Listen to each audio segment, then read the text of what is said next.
I found out I'd been disinherited on a Tuesday in a text message from my sister Rebecca. Dad left everything to Jake and me. You should have visited more. I was restocking organic honey at the boutique grocery where I'd worked for 3 years. The amber jars caught the afternoon light just right. Okay, I typed back. I placed my phone face down on the counter. Life goes on. What Rebecca didn't know, what neither of my siblings knew, was that I'd been having coffee with Dad every Sunday morning for the past 18 months. Not at his house where they could see my car, at the diner on Highway 12, the one with the chipped Formica tables and the waitress who knew his order by heart. We'd talked about everything. His disappointment in Jake's third failed business venture. Rebecca's habit of asking for money while simultaneously posting vacation photos from Cabo. The way they'd both promised to help him with physical therapy after his hip surgery, then conveniently forgotten when their schedules got too busy. I'd been the one driving him to appointments. I just didn't announce it. Dad had shown me the will they knew about during our 8th breakfast together. His hands shook slightly as he slid the papers across the table, coffee rings staining the margins. They think this is it, he said. They keep asking when I'm going to finally settle my affairs, like I'm a burden. I'd read through it carefully. The house, the investment portfolio, the vintage car collection he'd spent 40 years building, all split evenly between Rebecca and Jake. My name appeared once, in a clause granting me his golf clubs and a $5,000 token of affection. I'd handed it back without comment. There's something else, he'd said. Something I need your help with. The call from Dad's attorney came 3 days after Rebecca's text. Martin Scheffler, a man whose office smelled like leather and old money, the kind of lawyer who charged $600 an hour and was worth every penny. Ms. Whitmore, I need you to come in for a reading of your father's will. My siblings said that already happened. There's been a development. His voice carried the slightest trace of amusement. I think you should be present. I scheduled time off from work. My manager, Tom, didn't ask questions. He'd met my father once when Dad stopped by the store. Had seen the easy way we talked about fishing and bad weather, and nothing important at all. Take what you need, Tom said. The attorney's office sat on the 14th floor of a building downtown. Rebecca and Jake were already there when I arrived, sitting in leather chairs that probably cost more than my monthly rent. Rebecca wore what she called her serious professional outfit, a white blazer over a black dress, heels that clicked like judgments. Jake had on the same suit he wore to every funeral and wedding, the one that almost fit. They looked at me like I was a waitress who'd wandered into the wrong room. Mackenzie, Rebecca said, her voice dripping with the kind of pity that isn't really pity at all. This must be so hard for you. Don't worry, we're not going to fight over the golf clubs, Jake laughed. Actually laughed. I sat down in the remaining chair. Thoughtful. Martin Scheffler entered carrying 2 folders. Not 1, 2. He was a thin man with silver hair and glasses that caught the light. When he settled behind his desk, he took his time arranging the folders, glancing at each of us in turn. His gaze lingered on me for just a moment, something that might have been approval flickering across his features. Thank you all for coming, he began. I understand there was a preliminary reading of Mr. Whitmore's will last week. Yes, Rebecca said. We've already been through this. We know Dad left the estate to Jake and me. We just wanted to make sure Mackenzie understood there are no hard feelings. How generous, I said. Martin opened the first folder. This is indeed a valid will, dated March 15th, 2023. In it, Mr. Whitmore left the bulk of his estate to Rebecca and Jake Whitmore, with a modest bequest to Mackenzie Whitmore. Rebecca exhaled. Jake was already looking at his phone. However, Martin continued, there is a second will. The phone went back into Jake's pocket. Dated October 8th, 2024. This will supersede all previous testamentary documents. It was signed and witnessed according to all applicable laws, and I can assure you of its validity. Martin looked directly at my siblings. Mr. Whitmore left his entire estate to Mackenzie. The silence that followed had texture. I could hear Rebecca's breathing change, could see Jake's hands grip the armrests of his chair. That's impossible, Rebecca said. Dad wouldn't, we were his favorites. Everyone knows that. The will is quite clear, Martin said. He began reading. The house on Riverside Drive. The portfolio of stocks and bonds, currently valued at approximately $2.3 million. The car collection, the savings accounts, the life insurance policy, all of it to me. He also left letters, Martin added, for each of you. He produced 3 envelopes from the second folder. I didn't open my letter until I got home to my apartment. The one bedroom above the Vietnamese restaurant where the smell of pho seeped through the floorboards and made everything smell like comfort. Mackenzie, if you're reading this, I'm gone. And I'm guessing your brother and sister are furious. Let them be. You were the only one who showed up. Not for money, not for inheritance. You showed up because you gave a damn about whether I was okay. Every Sunday for 18 months, you drove 40 minutes to have bad coffee with your old man. You never mentioned it to them. You never posted about it on social media. You just came. You held my hand in the hospital when I had that scare with my heart. You organized my medications. You listened when I talked about your mother. Even though I know those stories hurt. Rebecca and Jake, they loved the idea of me. The inheritance. The safety net. They didn't love me. Everything I built for my family. You're the only family I had left. The house has a leak in the upstairs bathroom, by the way. 3rd tile from the left. Don't let it go. Water damage is expensive. I love you, kid. Daddy folded the letter carefully. Put it in the drawer with the others. The birthday cards he'd sent every year. The newspaper clipping about my Employee of the Month award he'd kept in his wallet. The recipe for his mother's lasagna he'd written out in his careful handwriting. Then I called the plumber about that leak. Rebecca's first call came at 11 that night. You manipulated him, she said without preamble. You isolated him from his real family and poisoned him against us. I had coffee with him. You knew he was writing a new will. You must have. You probably helped him write it. I didn't know about the will, I said, which was technically true. I'd known he was thinking about a new will. The actual document had been a surprise, a pleasant one. We're contesting this, Rebecca said. We'll prove you manipulated a dying man. Dad wasn't dying. He had a bad hip and high cholesterol. He was 71 and played golf twice a week. We're getting lawyers. Good luck with that. I hung up, poured myself a glass of wine. The cheap kind that came in bottles with screw tops and tasted like Thursday. My phone buzzed. Jake. This isn't over, Jake. You always were a sneaky little bitch. Jake. Enjoy it while you can, I blocked his number. Took another sip of wine. The thing about my siblings that they never understood about me. I paid attention. When Jake started his first business, a food truck that lasted 6 months, Dad had lent him $50,000. Jake had promised to pay it back within 2 years. That was 8 years ago. The money had never been repaid, and Jake had started 2 more businesses since, each funded by Dad's investments. When Rebecca's marriage fell apart, Dad had paid for her divorce attorney. $18,000. She'd promised it was a loan. She'd bought a new car 6 months later. Alexis, I'd watched this happen. I'd never said anything, but Dad had noticed. During one of our Sunday coffees, he'd mentioned it almost casually. Your sister bought a new car. I saw. Interesting timing. Very. He'd stirred his coffee slowly, the spoon clinking against the mug. You know what you've never done, Mackenzie? What's that? Asked me for money. I have a job.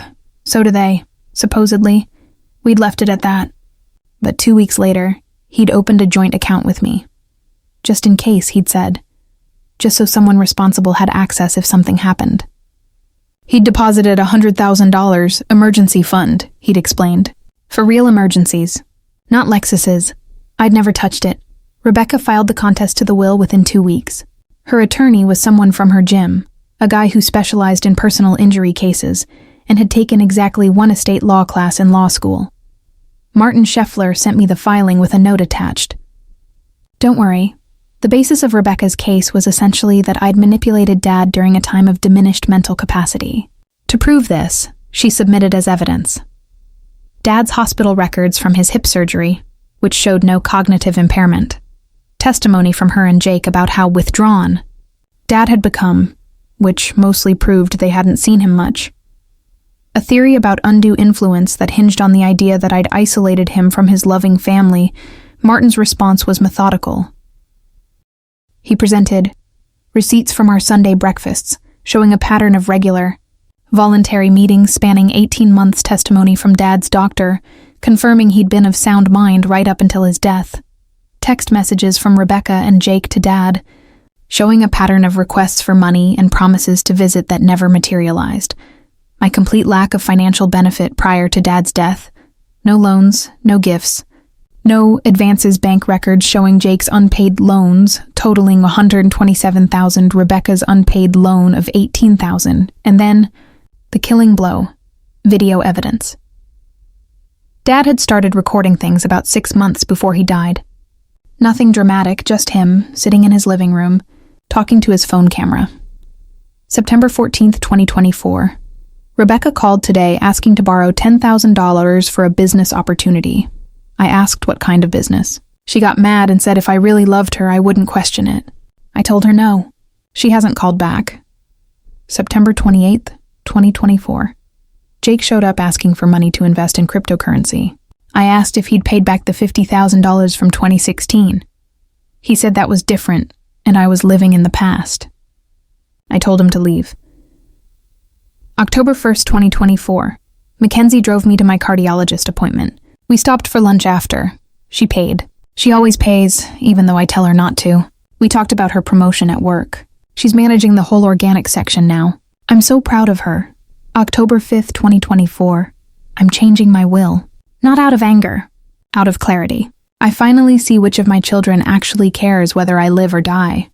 There were 23 videos in total. Martin played them for the judge during a closed hearing. I wasn't there, but Martin told me later that Rebecca had cried, that Jake had tried to argue the videos were taken out of context. The judge had apparently asked, "Context for what? Your father describing reality?" The contest was dismissed with prejudice. Rebecca was ordered to pay court costs. I moved into Dad's house 3 months after the will cleared. The place needed work. That leak in the bathroom had been just the beginning. The garden was overgrown. The garage where Dad kept his cars smelled like motor oil and memories. I kept my job at the grocery store. Tom had raised his eyebrows when I told him I didn't need it anymore, that I'd inherited enough to never work again if I was careful. "But you like working," he'd said. "I do." "Then why would you quit?" Valid point. I worked mornings now instead of full days, spent afternoons restoring Dad's cars. I didn't know anything about engines when I started. YouTube and patience taught me. The 1967 Mustang was my first project. Dad had loved that car. I figured he'd want it running again. Rebecca's second attempt came through Jake. He showed up at the house on a Saturday afternoon, looking worse than I'd ever seen him. His suit was gone, replaced with jeans and a t-shirt that had seen better days. He'd lost weight, and not in a good way. "I need money," he said. "No. Mackenzie, please. My business failed. I'm behind on rent. I'll be evicted next month. Get a job. I have a degree from the same state school I went to. Get a job." He'd tried anger next. "This is our inheritance. You stole it. Dad gave it to me. Because you manipulated him. I had coffee with him, Jake, every Sunday. For a year and a half. You want to know what manipulation looks like? It looks like only calling when you need money. It looks like promising to visit and never showing up. It looks like borrowing $50,000 and forgetting it existed. That was different. Why?" He didn't have an answer. I closed the door. Rebecca lasted 6 more months before she called. It was February, and I was in the garden, clearing out dead growth and planning what to plant in spring. Dad had loved tomatoes. I was thinking about tomatoes. "I made a mistake," she said when I answered. "Yes. I should have visited more. I should have cared. Yes. Can we start over?" I sat down on the garden bench, the one Dad had built from scrap wood the summer I turned 12. "Why now?" "Because I miss him. And I miss you. You miss the inheritance." Silence. "Rebecca, I'm not giving you money. Not now, not ever. If you want a relationship with me, it can't be about that." "What can it be about?" "Coffee, bad diners, showing up." More silence. "I don't know if I can do that," she admitted. "I know." I hung up.